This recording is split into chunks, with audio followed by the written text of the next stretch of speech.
जय जय श्रीमनारायण जय जय श्रीमन्नारायण जय वासवी जय वासवी जय जय वासवी जय जय वासवी ఓం అస్మద్గురుభ్యో నమః శ్రీమతే రామానుజాయ నమః. రామాయణంలో మనం సుధీష్ట మహర్షి దగ్గరికి బయలుదేరారు సీతారామ లక్ష్మణులు. అక్కడికి వెళ్ళారు. అక్కడికి వెళ్ళేసరికి అయోధ్య నగరవాసి రాముడు వచ్చాడు అని కబురు చేస్తారు. చేస్తుంటే ఆ ముని గబగబా ఉరుకుంటూ వచ్చి ఆలింగనం చేసుకుని రాముడిని, రామా నీ కోసం 8 సంవత్సరాల నుంచి నేను ఎదురు చూస్తా ఉన్నాను, ఇప్పటికి దర్శన భాగ్యం కలిగిందయ్యా. మరి ఇంద్రుడు వచ్చాడు, మొన్న వచ్చినప్పుడు రాముడు వచ్చాడు, ఇక్కడికి వస్తాడని చెప్పి అన్నాడు. అప్పటి నుంచి నీ కోసం 1000 గంటలు ఎదురు చూస్తా ఉన్నాను. నువ్వు రావడం నాకు మా ఆశ్రమం పావనం అయిపోయింది, మాకు చాలా సంతోషంగా ఉందని అగ్నిపాద్యాలు అన్ని ఇచ్చిన తర్వాత, ఇంకా అన్ని మాట్లాడిన తర్వాత ఈయన అంటారు, మాకు చాలా పుణ్యాన్ని సంపాదించాను, నేను పుణ్యలోకాలు ఉన్నాయి నా దగ్గర, అవన్నీ నువ్వు తీసుకోరామా, తీసుకొని ఆ రాక్షసులందరినీ వధ చెయ్యి, యజ్ఞాలు పాడు చేస్తున్నారు, ఎవరు కూడా ఏమీ చేయట్లేదు, చాలా ఇబ్బందికరంగా ఉంది అని చెప్పంటే, నీ పుణ్యలోకాలు నాకు అక్కర్లేదు, నేనే పుణ్యం సంపాదించుకొని నేనే మీకు అందరికి కష్టాలు తొలగిస్తాను అని అభయం ఇస్తారు. అభయం ఇచ్చిన తర్వాత మీరు మా ఆశ్రమంలో ఉండండి అని అంటారు. అంటే మీ ఆశ్రమంలో మా ఆశ్రమంలో అన్ని సౌకర్యాలు ఉన్నాయి, కానీ అప్పుడు మాత్రం రాక్షసులు వచ్చి చికాకులు చేస్తూ ఉంటారు, అదొక్కటి తప్ప మీద అన్ని బాగున్నాయి మా ఆశ్రమంలో, మీరు మా ఆశ్రమంలో ఎంత కాలంలో ఉండొచ్చు, ఈ అరణ్యవాసం మొత్తం మా ఆశ్రమంలో ఉండండి అంటారు. అప్పుడు అంటే కాదు, నేను అన్నా అనుకో, ఆ రాక్షసులు వస్తే ధనుర్బాణాలు వేస్తుంటే మీ యజ్ఞానికి ఇబ్బంది కలుగుద్ది, కాబట్టి నేను వేరే చోటుకి వెళ్తాను. అయితే ఈ అరణ్యంలో ఉన్న మునులందరూ కూడా మీకోసం ఎదురు చూస్తున్నా ఉన్నారు, రాముడు ఎప్పుడు వస్తాడా, మాకు దర్శనం ఎప్పుడు వద్దని ఎదురు చూస్తా ఉన్నారు. ఈ అరణ్యంలో చాలా మంది మునులు వాటికలు ఉన్నాయి, చాలా మంది మునులు ఎదురు చూస్తున్నారు. అయితే ఆ మునులందరి దగ్గరికి వెళ్ళి వాళ్ళందరూ దర్శనం చేసుకొని వాళ్ళందరూ ఆశీర్వాదం తీసుకొని బయలుదేరదాం అని చెప్పి బయలుదేరారు. ఈ మునులు సుదేశ మహర్షి సీతారామలక్ష్మణులు బయలుదేరారు. అన్ని ముని వాటికి తిరుగుతారు. అరణ్యంలో ఎన్ని ముని వాటిలో ఉన్నాయో చాలా మంది ఉన్నారు, అన్ని చోట్ల తిరుగుతారు. ఒక్కొక్క ముందు తిరగడం, అక్కడ 6 నెలలు 7 నెలలు అక్కడ ఉండటం, 3 వారాలు 4 వారాలు నెల 5 నెలలు ఒకసారి సంవత్సరం అట్లా ముని దగ్గర ఉండటం.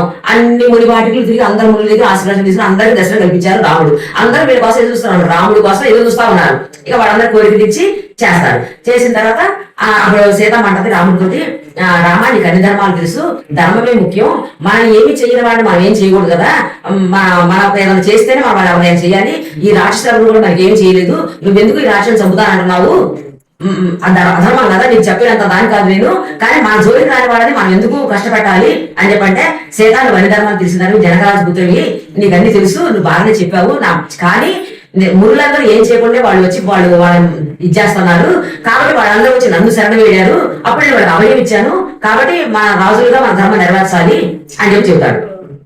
ఇక అన్ని ముని ఆశ్రమాలు తిరిగేసరికి 10 సంవత్సరాలు పూర్తయింది. వీళ్ళ అరణ్యవాసంలోకి వచ్చి 10 సంవత్సరాలు పూర్తయిపోయినాయి. 10 సంవత్సరాలు పూర్తయిపోయిన తర్వాత ఇక నేను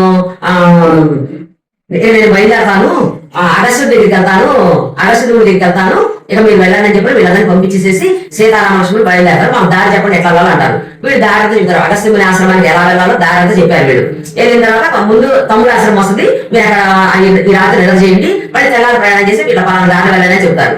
సరే అని చెప్పి వీళ్ళు బయలుదేరి వస్తున్నారు. వస్తున్నప్పుడు ఈ అగస్త్యుడు ఎలాంటి వాడు, ఎంత మహత్యం గలవాడు అని రాముడు లక్ష్మణుడికి సీతకి చెబుతున్నాడు.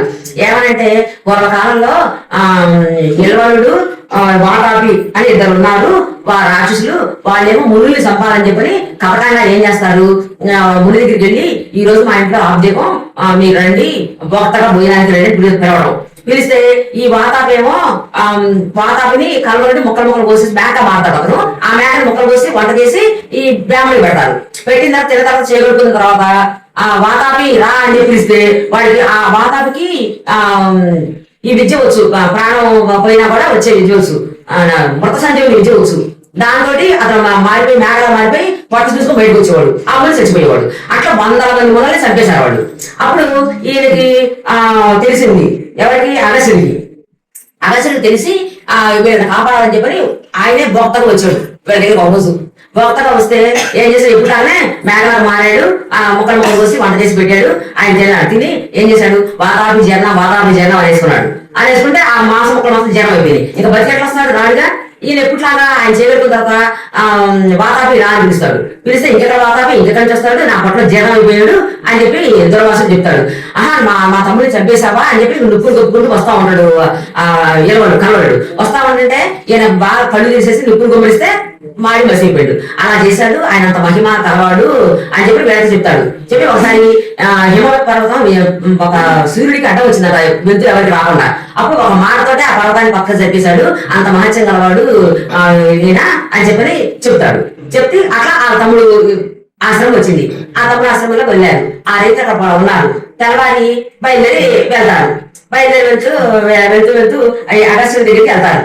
అగస్త్యుడి దగ్గరికి వెళ్తే ఆయన పెద్దవాళ్ళ దగ్గర ముందు మనం వెళ్ళకూడదు, కబురు చేయాలి. కబురు చేసి తర్వాత వెళ్ళాలి. ఇట్లా రాముడు వచ్చాడని చెప్పి కబురు చేస్తే రాముడు వచ్చాడు తొందర రమ్మని చెప్పండి అని చెప్పని ఎదురు కూడా వస్తాడు ఆయన అగస్త్యుడు.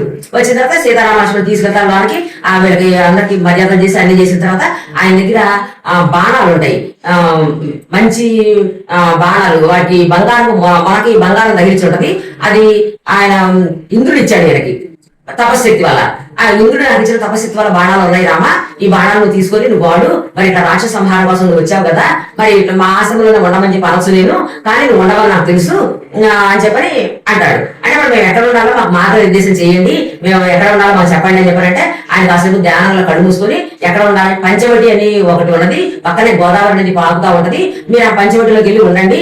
అమ్మ సీతాదేవి ఎంతో సుకుమార్గాలు, పాప ఎప్పుడు కూడా కష్టపడి ఎరగదు, తను ప్రతివత ధర్మంతో నీ బండి ఎప్పుడు వచ్చింది, అందరు స్త్రీలు అలా ఉండరు, మహాపతివత ఇలా చేస్తారు, ఆమె మంచిగా చూసుకోవాలి. ఇక మీరు మిగిలిన ఈ వనవాస కాలం మొత్తం కూడా ఇక అక్కడే ఉండండి పంచవటిలో అని చెప్పని చెబుతారు. ఇక వీళ్ళు పంచవటికి వెళ్ళడానికి వీళ్ళు ముగ్గురు సీతారామ లక్ష్మణులు బయలుదేరి దట్టమైన అడవులోకి వెళ్తూ ఉంటారు. జై శ్రీరామ్.